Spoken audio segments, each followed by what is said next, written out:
అన్నయ్య నీకు ఎంత పనున్నా ఒక్కరోజు భటుల్ని పంపించు, నువ్వు మాత్రం భోజనానికి నా ఇంటికి రా, ప్రేమతో నేను వండి పెడతానంది యమున.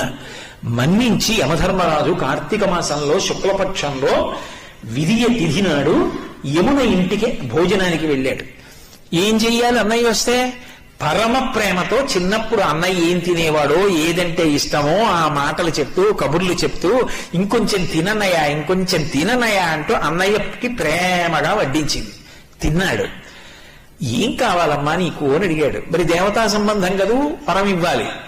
ఆవిడ మనందరి కోసము వరం అడిగింది. అన్నయ్య ఇది జ్ఞాపకం పెట్టుకుని ఈ తిథి నాడు ఏ అన్నయ్యని ఏ తమ్ముణ్ణైనా సరే, ఏ అక్క అయినా ఏ చెల్లైనా ఇంటికి పిలిచి అన్నం పెడితే ఆ అన్నం తిన్నందుకు ఆ అన్నకి కాని తమ్ముడికి కాని అపమృత్యు దోషం లేకుండా చెయ్యన్న